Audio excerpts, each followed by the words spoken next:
Hello, and welcome back to another amazing episode of Freedom Revamped, the podcast. As you can see, Deshaun is not here. I'm crying internally, but that is okay because I'm super excited about this episode. I have three amazing women with me today. I have Marleya, Kia, and Taja of Uplift The A Walk, and today we will be talking about abstinence. So we're going to go ahead and bring them onto the screen. Hello. Hi. Hello. All right, so I first want to thank you guys for joining us here today at Freedom Revamped. But before we even get into our conversation, can you guys tell us a little bit about Uplift the A Walk and why you guys started the platform? Yes. Yes. Who wants to go first? I'll go first. I'll say my little jits. So I'm Tasia, known as like the living sunflower, but I think the main reason is the real walk of absence walk. So we wanted to shine clarity and give that light, that truth, the sign of light and truth that it's not an easy walk. And we wanted to be, we want to use our stories to encourage others that is real, that it is sometimes painful, that it does have hardships, but we are expiring and continuing to this walk as a group. So I'll let my ladies expand on that. You ready for me to go? Yeah, so when Kia first came to me, I was like, oh, that's great. Because Kia is the one that brought the idea to me. And I had already been well off, I think, a year or so into my abstinence journey. So it was like the perfect timing. And it kind of just, from initial feeling, it just made me understand and feel how important it is to have community and accountability and truly just be able to be there for other people that are taking that step or interested in taking that step, and knowing that you have a community that you can depend on, lean on, embrace. We're going to give you the real, the raw, not sugarcoat anything, because we don't want to, we've gone so long without the guidance of true abstinence. So it's finally a perfect place to be able to express and guide others as we are too being guided by God. Yes. And so me lastly, I had this idea, which it wasn't originally mine because I was a part of this organization called the One University by two pastors, Pastor Millers, it's the Millers. And so they have this abstinence section, a part of the organization, and it encourages us to have a community. Like you can't, it's hard to do it by yourself. So I thought of these ladies these are the first people I reached out to. And I was like, we need this community. We need to strengthen it, and like Marleya said, accountability. And then honestly, these two are the ones that bloomed it and was like, well, let's post it to, social media because, it's not just us, that is abstaining. There's so many people out here that needs accountability and that just needs help and understanding in abstaining and doing this walk. So that's why we decided to create this organization. Yeah, I definitely think it's needed because growing up in church, you hear don't have sex until marriage, but they don't tell you that there are temptations, that it's hard. It's a very hard journey. So I, for one, applaud each of you for starting your platform, starting your accountability group, and then branching it out into posting it on social media because it definitely helps your audience as well. Yes. Yes. So, our viewers know that it is tradition here at Freedom Revamped that we ask everyone how they define freedom. So, that is the first official question I have for you guys. How do you define freedom? You want me to go first this time? Yes. Okay. Honestly, when I think about it, I would say wholesomeness, which is basically, in my personal definition of being like a wholesome person, just having joy. I feel like honestly being released from anything that has been having you trapped, and from becoming, your best self. So I feel like freedom is honestly just being you, your best self, and having freedom from forgiving others, whatever you have gone, whatever you have experienced through your life. It's just you went through it. Now you feel great. It's just full of joyfulness. You're a wholesome person, and you just feel great. So I just feel like that's what freedom is. I go next. me and Marley playing eye Yeah, contact. we did.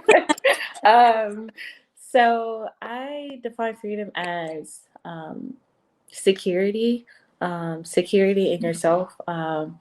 Something freedom is such a personal word for me because it's like if anyone has ever experienced like low self-esteem, where I find personal is just like be that freedom to be yourself and to not have this judgmental, because the world, what I'm trying to say, we live in a very judgmental world, and so when you look on social media, it's very easy to be equipped into like so much of what they're doing, what they're saying, what they're being applied to. So it's just to find your own freedom, to define your own security, who you are. That's something that I kind of find. That's how I define freedom. Alrighty, so I define freedom as obedience. And what that looks like for me is that a lot of times that I don't know the abundance of life and surrender, and truly surrender to who I'm called to be. And that comes with so much freedom that many people don't understand or know of. Like people think that just because you surrender and you obey what your purpose and what you're called to do, that it's parameters and boxes and things of that nature. It's just a level of protection that you have when you just obey and you walk with Christ fully. And I think that's a level of freedom that took me a while to understand. But overall, it has brought a big understanding of what freedom really is when I just walk in obedience. Yes. I like that. Awesome. I love all three of those definitions. And it's interesting that you brought up learning and discovering your identity, because those are actually our three pillars: are pursuing purpose, discovering identity, and defining internal freedom.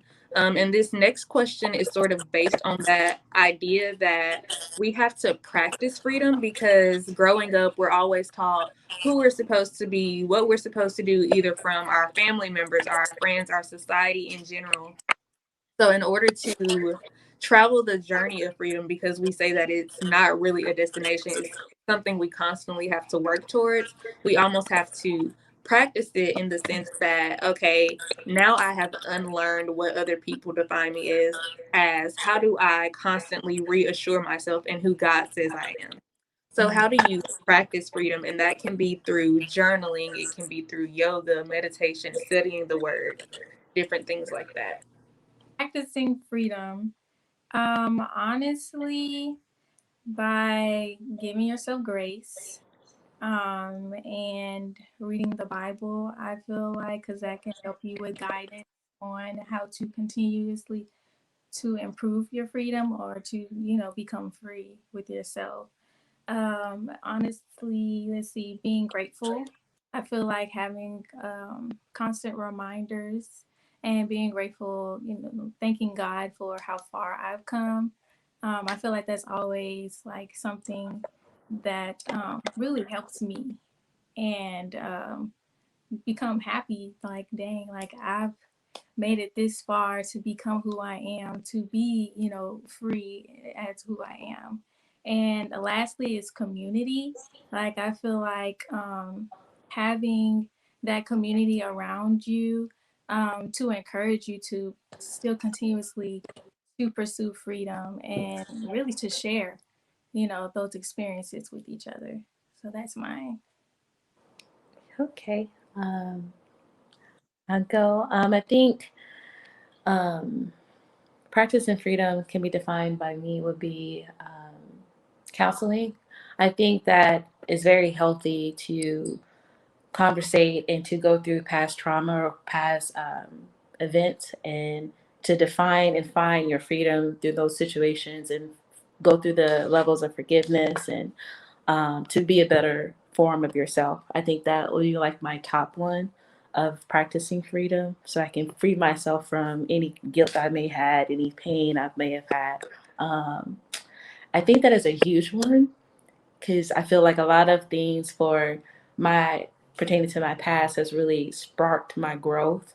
Once I went back and I went through those stages and we were talking through it, I was able to find a better community once being able to identify like some things I needed to work on as an individual. So I think counseling and then community would be for me. Yeah. I agree with both of you. Like y'all have the perfect pattern of practicing some of the things that I do. For me, some of my things that I do to practice freedom is to really maintain my discipline, of course, in the Word of God. And as I maintain my discipline, like we bring back to the purpose and the understanding of who you are and your identity, sometimes you have to literally take that time to hold yourself accountable by reflecting. So I guess most of the time when I practice freedom, I reflect. So I bring whatever that I have going on, I bring it to God and I'm like, okay, what's going on with me?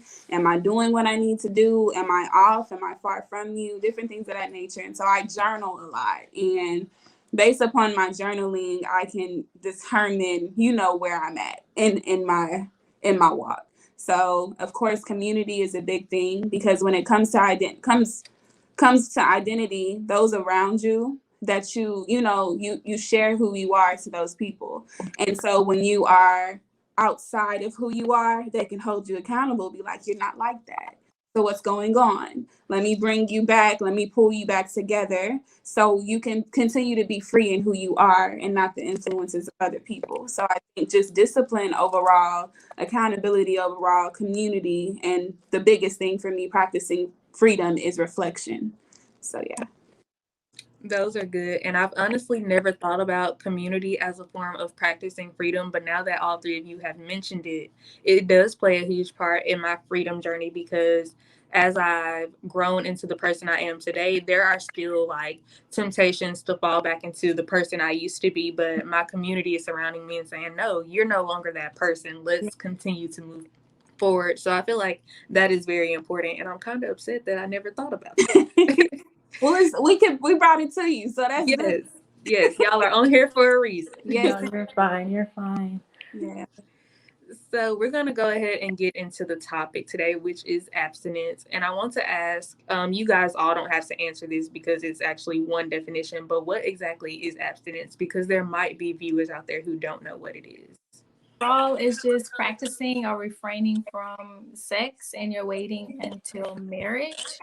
That's the overall, really the overall definition. And that means like any kind of sex. So that means intercourse, oral or anal sex. Mm-hmm. So people try to squeeze things in and try to snip things in the bud. I'm like, nah, sis, you got to wait till your husband come, or nah, bro, you got to wait till your wife come, so that's the overall gist of it.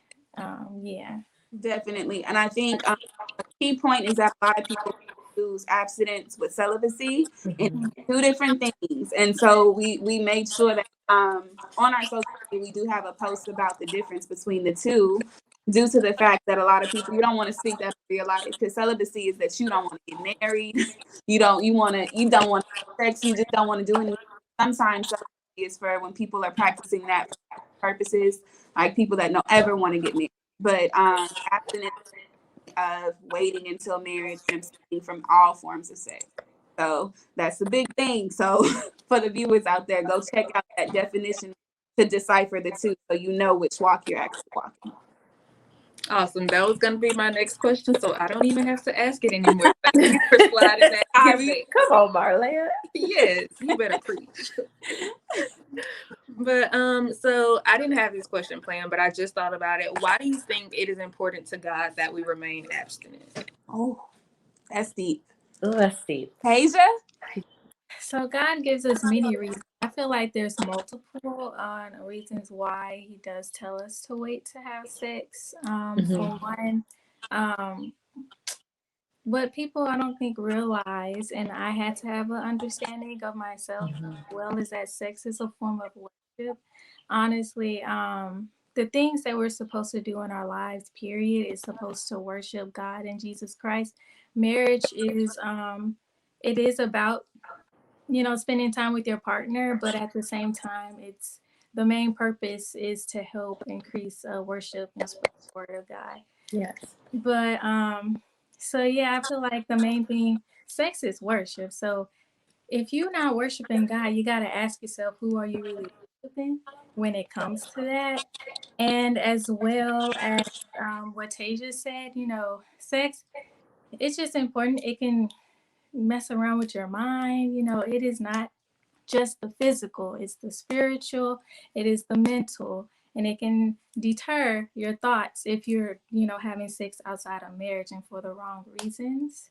And people don't realize that, you know, you can have soul ties, you know what I'm saying? And it's so hard to break those. Okay, it's really hard to break those, and God just really overall wants to protect us. That's why He gives us boundaries. You know, it's not He's not trying to let us, you know, suffer or anything like that.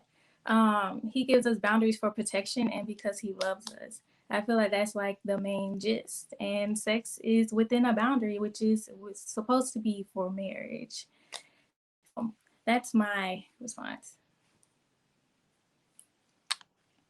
Yeah, I also do feel like it is a form of protection because people really underestimate the fact that soul ties exist Right. and that they're very real. And anybody that you choose to sleep with, you can pick up on their habits, their trauma, like anything that is going on in their life. You can pick up on that simply by having sex with them one time. Mhm. And I don't think, like, we don't think about that when Right. it comes to having sex with people. But I feel like God does put things in order for us in order to protect us. And we don't think about that too much. So did Yeah. anybody else want to add on to that? I agree 100%. There's a lot of things. My definition more leans toward, well, my answer more leans towards purpose. There's a lot of things that you are figuring out during your walk, and so a lot of times you are supposed to be focused on your purpose because you were given purpose before anything. So that's one of the things you've been given purpose before your husband. And so a lot of times people don't understand that you want your spouse to be in alignment with your purpose. Yeah. And so that will determine the a lot of things in regards to your relationships, what your purpose is in life. And so if you don't know what that is, and you are literally involved in different relationships, a lot of people get lost in that person. And that at times can be, like we said, very toxic, very detrimental to your spirit, very detrimental to your walk, a lot of things, and detrimental to how you view relationships. And so overall, it's important to first and foremost know your purpose, so the person that you do align with is in alignment with that. So yeah. That's good. And I think one of you guys mentioned free will. And the crazy thing to me is God does give us that free will, but He lets us know the warnings of what is going to happen. Right. So I feel like we just really need to take that into account, not only with abstinence, but any decisions we choose to make in life. Mhm. So Definitely. since we've all established that our choice to remain abstinent is focused on our relationship with God and the calling He has on our lives, how has that relationship directly affected your choice to remain abstinent? Because I do know Christians who have fallen into that temptation. It's like they don't want to, but that temptation can sometimes be so strong that they just give in. So how has your relationship with God really aided in you remaining abstinent? That is a great question. And for me, it's been discernment. Oh, it's been discernment. It's been discernment. Like the fact that you're disciplined and you're not saying that we're not tempted, not saying that we don't ever fall into temptation and maybe, you know what I'm saying, have some rocky moments. But overall, that that level of not being involved sexually with anyone it allows you to hear God's voice so clear. Because at the end of the day, you're moving on his will and not your own. And so as a result of that, I can hear what God is guiding me to do better.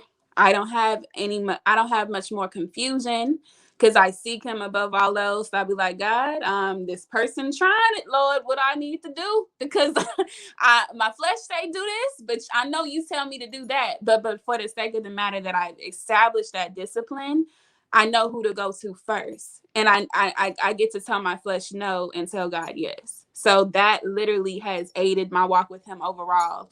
It's just overall improvement for me. Honestly, how's my relationship with God played a role in choosing to remain abstinent?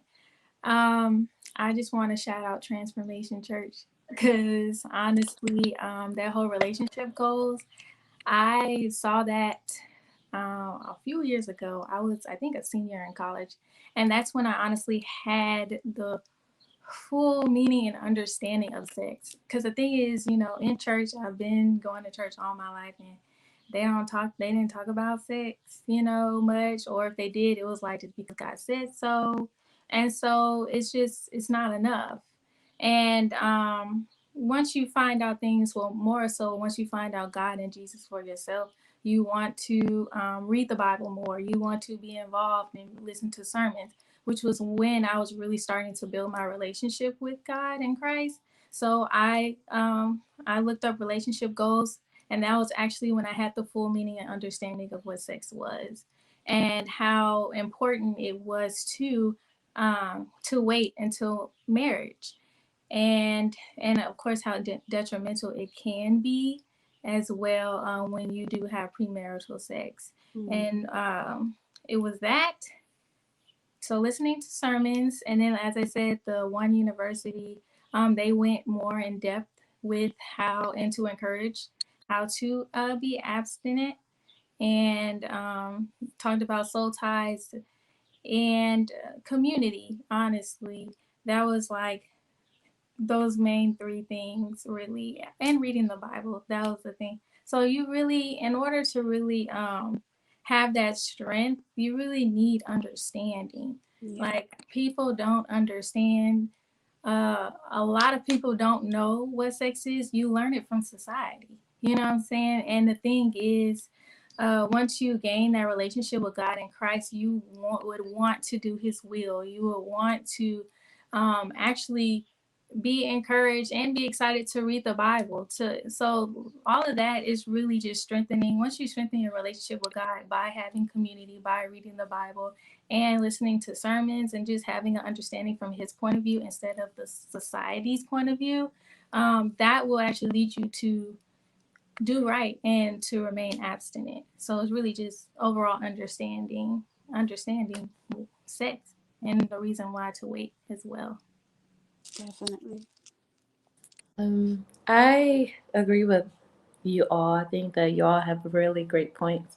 I would like to close on adding, making it personal. I think one thing that in this walk I had to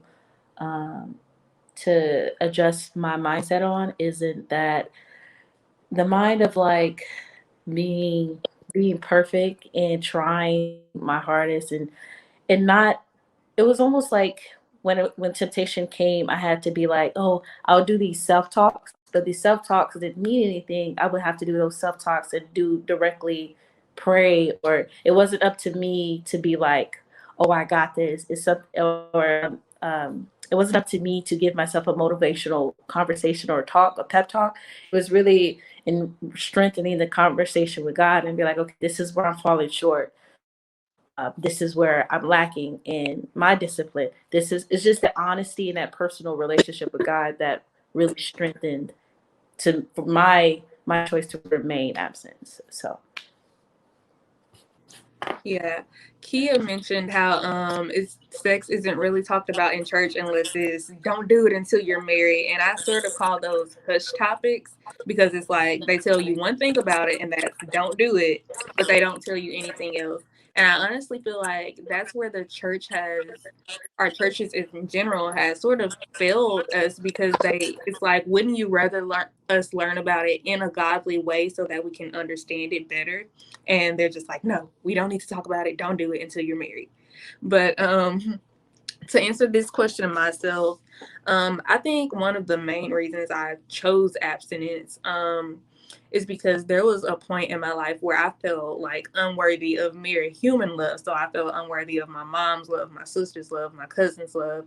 And ultimately, of course, if I don't feel worthy of their love, then why would I feel worthy of God's love? And I just never wanted to have that feeling again. And it wasn't anything I had done. It's just, I really, like I was saying earlier, I didn't know who I was. So how could anybody love me if I don't know who I am?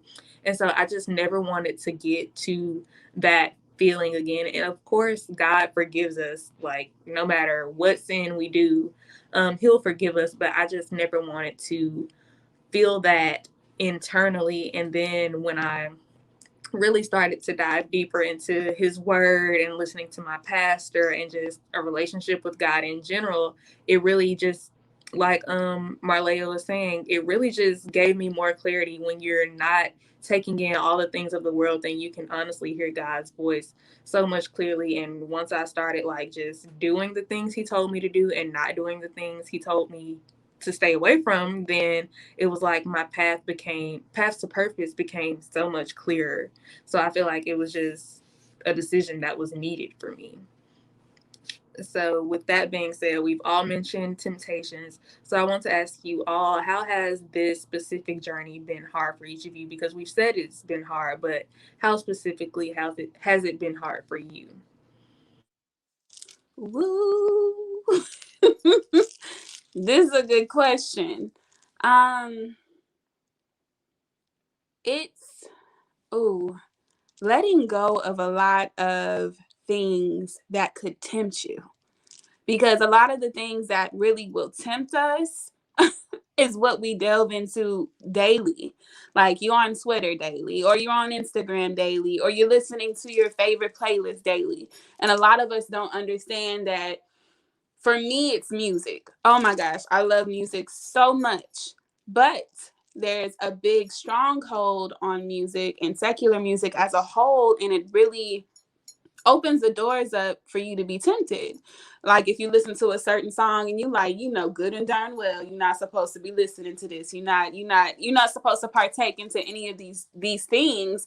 And so you have to let go of things. You got to let go of your playlist. You got to kind of clear some songs and push them over to the married love playlist. I literally have a married love playlist because I can't be listening to this until I'm married. And it's just also just when you're approached, not being tempted to say yes, and really listening to your discernment dinger and be like, look, I already know what you want.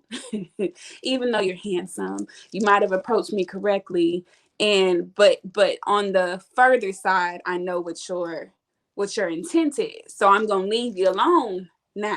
So that's the tough part, because God has really created some very handsome men. Oh, they've been handsome, but you got to pick your purpose, and you got to pick your journey and your walk, and that all will align for you when it's time. So yeah. I think that how it's been hard is, I don't even know how, like sometimes I just can't find words to describe. That is one of these questions where I've just like so baffled by so many words, but I cannot fully express it to you. But if I had to express it, I would just be like, it is the most humbling experience I've ever had to endure, where I've had to remove myself, and I know that doesn't sound right, but my church often I go to one community church in Dallas, Texas, well, in Plano, Texas, and the topic that is normally what he's speaking on is marriages, and he's trying to continue to rebuild and sustain marriages.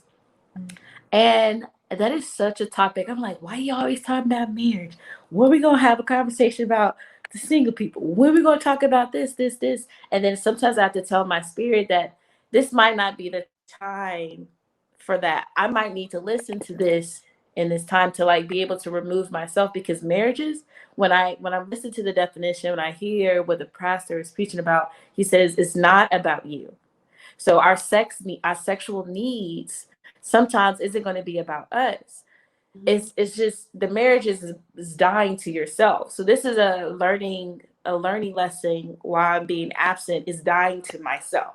Because when I get married, it's no longer about me. So this is surrendering. Am I surrendering to him, so then I can be able to be in a godly marriage? This is my training. So yeah, that's how I feel. The absence has been hard. It's a lesson, because then, eventually it's gonna be harder lessons when I'm gonna have my partner, and it has to have like those things to be aligned, and that strengthening that God needs to be in the middle. So come on, training ground.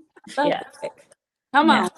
it Oh, is. So but let's see. Me, just like Marlea mentioned, really is, I think it's just being surrounded, honestly, constantly surrounded by sexes in society. It's in media, even music. Like she said, actually, me and Marlea had a conversation about that, about having different playlists, and I had mine as prohibited. Like I can't. I didn't realize, because like I said, back in the day, I honestly didn't realize what my music was actually saying. I was like, oh, it's a good, especially R&B. Oh, I like the vibe. But I remember one time when I actually started paying attention to the lyrics, when I tell you, it was like too sexual. I'm like, it's just too much. So some things I just need to completely remove myself, or like I said, wait till marriage. And I still have to clean out my playlist. Like I'm still doing that to this day. And so, and it's really hard, because you're like, it's a good song, but some things, especially those songs that get you, flashbacks or anything like that, you need to let them go. Okay, so it's anything like that with the media. And then really what Tasia said as well, self-control. Like that's really the key, and I feel like that's the tough part, is maintaining it, having self-control. That's the goal, because as Tasia mentioned with marriage, I mean, if you can't really control yourself now, you know what I'm saying, you think marriage is going to cover it up. It's not. You know what I'm saying? There's going to be men here and women. They're not going to disappear. You know what I'm saying? They're going to be fine, men and women all over the place. But just because you got a ring on your finger does not mean that you don't have sexual urges or feelings. So it's hard, because you have to really correct yourself, with fighting against temptation, fighting against lust. Because like there's fine people in this world, but you have to really think about it, be like, are you really lusting after them or what? And at the same time, you got to ask these people who are coming to you, you know what I'm saying? Be like, do you really want to get to know me? Or are you really just lusting after the way that I look? Because I know I look good, but don't be lusting over me. You know what I'm saying? And so it's just, it's really tough. But overall, you can make it. Like I know plenty of people who waited till marriage. A couple actually just got married that I know of. They waited, and then I know somebody else. They've made it too. They had extreme measures, kind of. I wouldn't say extreme, but like, you just have to have boundaries and all that to make it, because you can do it. It's hard, but you're dying under your flesh. You're not supposed to be giving into it. So you're literally just, you die. Whenever you feel it, you feel sexual urges, because you're supposed to. Like people don't realize, like God gave us these urges for a reason, but that does not mean to give into them every time you feel it. You're not supposed to be. You gotta work and have self-control. So has it been hard? Yes. But and we're gonna get through it. Yes, in the name. Okay, we're gonna wait till our husband come. Okay, hello. But like, just to off what you just said, Kia and Tasia, was the fact that we were given these urges, and just like coming back to the training ground, like the discipline of dying to yourself daily starts now. It starts now, because when you get married, a lot of people be like, marriage is for me. No, it's for the kingdom of God. And so a lot of things that you understand if you're in a relationship, and that's also going to help you weed out those who are for you and who are not. Because if he respects your discernment, I mean, it respects your abstinence, and you respect his abstinence. Like, for instance, it's going to understand that, okay, y'all both are focused on God, and y'all both are coming into this in a balance and an equal. And so it's important, as tough as it is, you feel like it ain't many out there. Like, it's dwindling down, God, where he at or where she at. It's just about the factor of, okay, if God has not presented that person to me, that means there's still work to be done. There's still work to be done. I still have stuff to do. I still have to move. I still got assignments. There's things that I haven't figured out, because everything moves on time, and whether you like it or not. If you're gonna submit to it, do it, and submit willingly. As hard as it may be, submit willingly. You're right. I agree, because that's the thing. At the end of the day, it's free will. It's your choice to choose what you want to do. But doing God's will is a smoother path than doing your own way. And then to follow up on like the dating, I feel like a lot of people think of it as a con, because so many people are having sex out here, and it's harder for you to find that person. But I honestly think that it's a pro, because I'm like, if you ain't ready, then get out my way. You know what I'm saying? We're not wasting time here. It's like, if you don't want to wait, that's on you. We're not here to condemn you or anything. We're going to get the light, and it's your decision to choose if you're going to abstain. And the thing is, I don't want to force nobody to do it. I want you to abstain for yourself. That's the main thing. I'm not trying to push or force anything. I'm not the type of person that will, but I will encourage and educate you, and it's your choice. And so that's the thing. When it comes to dating, I honestly feel like it makes it easier for me, to move along. If you ain't interested, see you later. There's somebody else out there, whether it's slim or not. So, yeah. That's it. Yeah, well, I would definitely agree that it is hard, because not only because the temptations in our personal lives, but also media drowns us in sex, sex, sex, sex, sex. So it's just like, can this get out my face? I'm trying to do right here. Like, so the last thing I want to ask you guys before we give our listeners their help work, as we call it, is, can you guys give them some tips on how to handle temptation when it does arise? Who want to go first? I go first with that. Go, Tasia, go, my girl, go. Okay. I will say, forgive yourself. I think so very well that Christians, we have this mindset of like, we read the Bible, we have this fire, we want to do it, and then we fell to our flesh, and we get so down to ourselves, and we start beating ourselves up about it. God he's not a God that's condemning. He is forgiving. So in those times where you feel like you are about to fail in your flesh, forgive yourself. Have that forgiving mindset before the condemning mindset.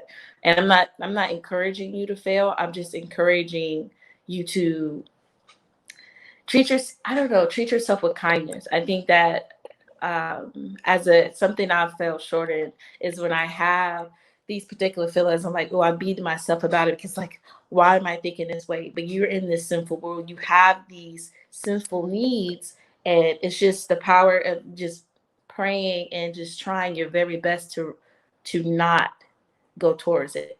But if you do not, I would say, this is just something to say to the listeners, is forgive yourself, repent, and continue to walk in the light of God. Don't go into depression. Don't beat yourself up about it. And continue and strive for the best, but don't condemn yourself. Yes, definitely. Dust yourself off and keep going. Mistakes, if you don't make mistakes, you will never learn. And so a lot of different things and situations, like when the temptation is there, you have to, like it says, like, come back to reflection. What are you listening to? What are you watching?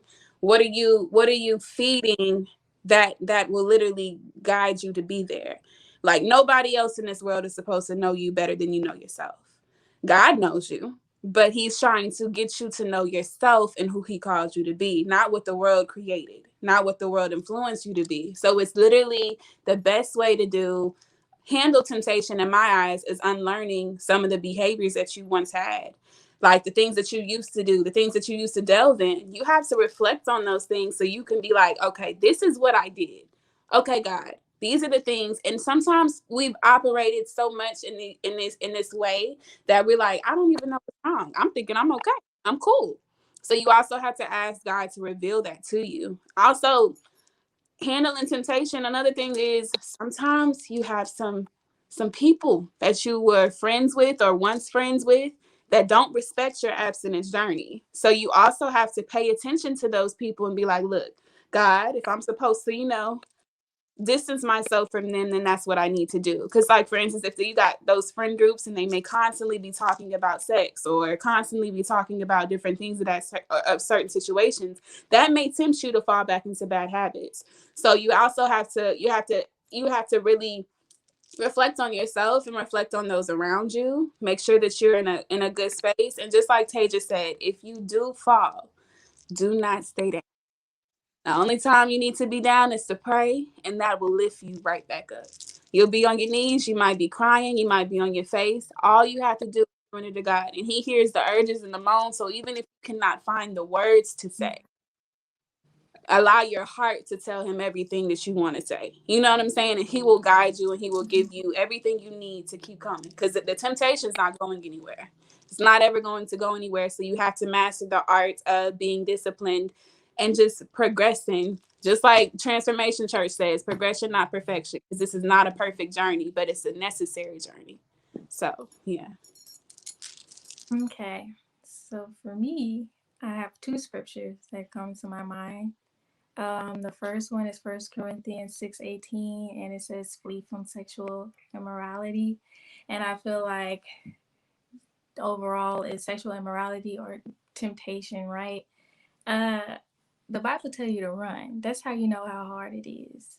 Like, tell you to run. Like, you know what I'm saying? So, you gotta legit flee, and you have to remove yourself. And I believe that you have to take preventative measures, which means boundaries. So you only know yourself and how far. You shouldn't even ask yourself, really be like, oh, how far should I go? How far, you need to have boundaries to prevent those things from happening, okay? Because like we said, sexual urges are something serious, and once you get yourself in that position, it don't just start from your privates, it goes all the way to your mind. It can take over, and it can definitely lead you to misjudgment and lead you to fall into temptation. So you really just have to really know yourself and be like, okay, I can't be in this situation. Okay, we can't be at each other's house. We need to talk and hang out in the pub, or or stop listening to music. Just like what Marleya said. And then the second one was 1 Corinthians 10:13, which is basically saying that there's no temptation that can overtake you. It's like God's not going to give you more than you can bear. So it might seem like it's a lot. Trust and believe. Emotions take over. Your body takes over. But honestly, you have to take control over your mind and be like, I don't have to deal with this. Or like, I can take control of this. You have to tell yourself, okay, be realistic. I'm feeling some type of way. I'm horny. You gotta legit just tell yourself that, but just be like, I'm gonna get over it. You know what I'm saying? Sometimes you have to figure out different ways, alternatives. If you're feeling some type of way, go exercise or do something, dance it off, whatever you need to get that energy off, because there's different ways. You just legit have to take your mind off of it, because once you focus in on it, it's gonna be hard, like at the end of the day. But like I said, give yourself grace, because what you feel, is nothing wrong about what you feel. You're supposed to feel that type of way, but you just have to figure out things, to prevent yourself from falling into temptation. The thing is, temptation isn't sinning, yet it's acting on that temptation. That's what you really have to think about. So yeah, it's just sometimes you just gotta pray You gotta let me go outside for a walk. You know what I'm saying? Or because the thing is, it can happen with people, but you struggle with it by yourself. So you have to figure out how to do it by yourself and how to do it when people are around. Like I said, you just got to know your boundaries and you have to stick to your boundaries. And if you break them, then as you know, just as Tasia Marlea said, just forgive yourself, give yourself grace, and then figure out ways how did this happen and how to prevent it from ever happening again. Because look, everybody messes up, everybody sins. You just gotta pick yourself up. What's that song? We fall down, but we get back up. You know what I'm saying? So that's what we gotta do. Because that's really just part of life. You mess up, and then you just don't. You really just cannot beat yourself up over it. You made a mistake. Repent. Forgive yourself. Because God and Jesus have already have. You just have to forgive yourself and be like, I can do this. Yeah, I messed up. Yeah, I made mistakes. You know what I'm saying? Even if you're because the thing is for us, we accept people who are non-virgins or virgins. You know what I'm saying? Even if you're doing it now, you can always stop whenever you want to. You know what I'm saying? But temptation is always going to be there. It's just self-control, boundaries, and all that jazz. So yeah. Awesome. Well, ladies, this has been an amazing conversation, and those were some amazing tips. So, based on those tips, I'm going to go ahead and give our viewers their help work, and then after that, I'll allow you guys to tell them how they can find you on social media. So, guys, our help work for today, this week, the rest of your life is one, if you are already practicing abstinence, but you find yourself wanting to give into that temptation, to go ahead and just set those boundaries for yourself. If it's needing to distance yourself from certain friends or friend groups, if it's clearing out your music and starting a separate playlist to listen to later on in life, whatever those boundaries are for you, go ahead and set them. And if you are someone who was once practicing abstinence and then fell into that temptation and was like, well, I guess I can't keep on now, you can, like he said, you can stop at any given moment. God has already forgiven you, and you can forgive yourself as well. So now I'm going to allow them to tell you how you can keep up with Uplift the A Walk and their personal social medias if they want to share that as well. We have the Instagram and Facebook. So our Instagram is UT_walk. And then the Facebook page is Uplift the A Walk. And my personal Instagram is Kia2_J. And my personal is Living Sunflower. Marlea. Oh, and my personal is I'm So Serene. And then my motivational page is serene.motive. So SEREEN.MOTIVS. Awesome. Well, thank you again, ladies, for joining us. To our viewers, go ahead and follow them if you're needing the motivation in your abstinence walk. You know where to find us at Freedom Revamped across every social media platform. That is all for today. And until next time, continue to practice freedom.